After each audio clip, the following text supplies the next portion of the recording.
Hey, Christian. I know we haven't talked to you yet. So just last year when you learned that you were going to be placed in the starting lineup, what was your reaction to that news? I mean, it's a blessing to be able to start for the University of Alabama.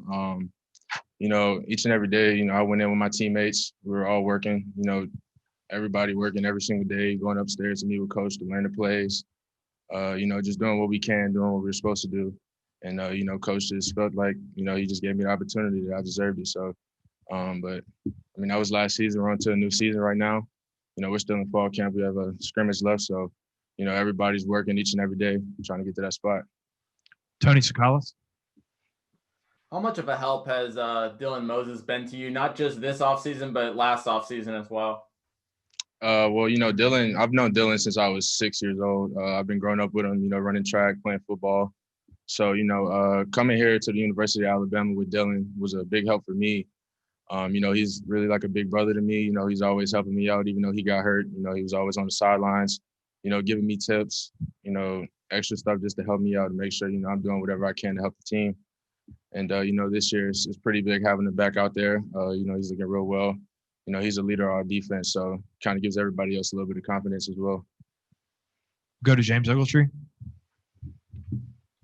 Hey, Christian, with last year being your first year playing linebacker, just what was the learning curve there? And was there a specific point during the season where things started to slow down for you? And just with learning the playbook and learning how to play the position?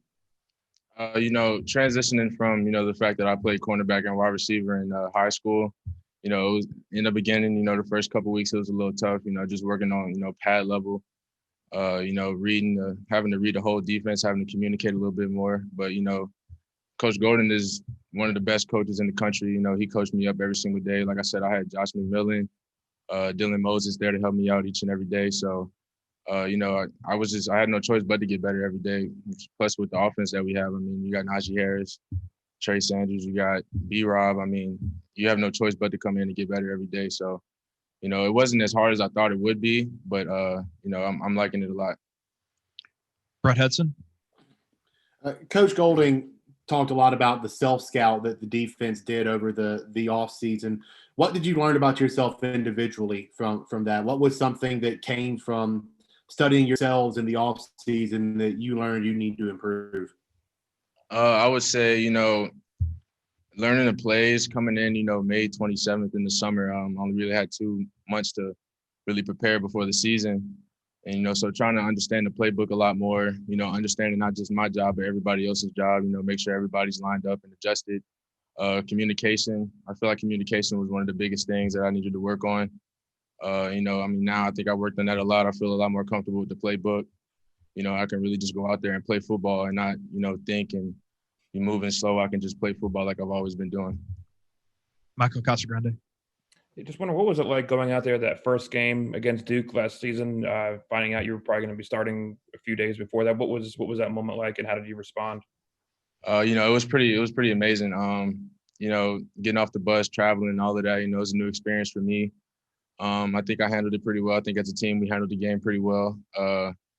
It's a little bit, the game was a lot faster than high school. Of course, it's my first college game, but, I feel like the coaches got me prepared well enough to, be able to do whatever I can to help the team be successful, especially in that game. So.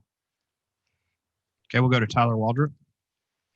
Hey, you talked a minute ago about sort of what you learned when you self-scouted last year, and you mentioned, things you struggled with, communication, the playbook. I was wondering, was there a moment or a week or so last season when some of that started to click a little more for you, and maybe you felt like, hey, I'm starting to kind of get the playbook more than I've been, or something like that?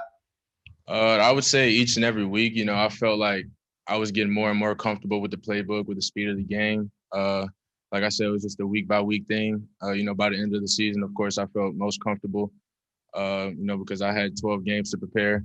So, I would just say it was more of a week-by-week thing. Each week I'm noticing I'm getting more comfortable, being able to play faster. So, yeah. Go to Drew Carter.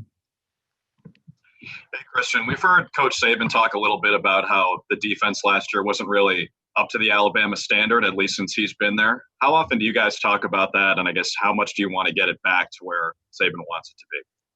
The Alabama standard is something we talk about every single day. Workouts, meetings, practice. We got to approach everything, with that mentality that, we want to be the best. I mean, especially last season, being 11-2 at Alabama, that's not, something that we would look back at and, be happy about or be proud of. Of course, we want to go undefeated. We want to win national championships. And that's the Alabama standard. We're working each and every day, coming in every day, since we got back from that bowl game versus Michigan. We've been working, talking about it every single day. And I think it's really been a really big motivating factor for us, to keep us pushing and just want to get better. Okay, we'll go to Ryan Hennessy. Christian, going into your freshman year, when you moved from DB to linebacker, obviously you got a great coordinator and you got Dylan Moses that was helping you out. But what was Nick Saban like on the defense side as a freshman? Was that kind of like a wow moment for you? And was he coaching you a lot throughout the year? Coach Saban's, of course, like the best coach of college football. In the beginning, I was a little bit, hesitant because, like I said, I played cornerback. Coming in at a linebacker is a completely different position, having to be in the box. I just had to put my trust in the coaches that they'll coach me up, Coach Saban, Coach Golden, each and every day, and, prepare me, get me to that point where I'll be able to put the team in the best position to be successful. So Coach Saban and Coach Golden did a really good job, with helping me. They were there for me every day. I was going upstairs with them after practice, before practice, meeting, trying to increase my knowledge of the game, increase my knowledge of the playbook, and I think I did that, and that really played a big factor in my improvement throughout the season. Okay, we'll finish up with Mark Grodak. I got to get these guys to meetings. Yep. Just what's been the mental challenge of this camp, given you've already been in camp for 3 weeks? You still have 3 more weeks until a game. And at this point, you normally have already played a game, but it's a different year, obviously. For this camp, we're just really, like I said, locked in on getting back to that Alabama standard. No matter how long it's going to take, I think if anything, having more time helps us, really focus in on the things that we need to work on that we saw last week, not last season, that we lacked on. We're really just focusing on all of those things during camp, everybody coming in, competing, trying to get better each and every day. So like I said, we can get back to the Alabama standard. Okay, Christian, thank you very much. Get you to meetings, guys. Thank you. We'll see.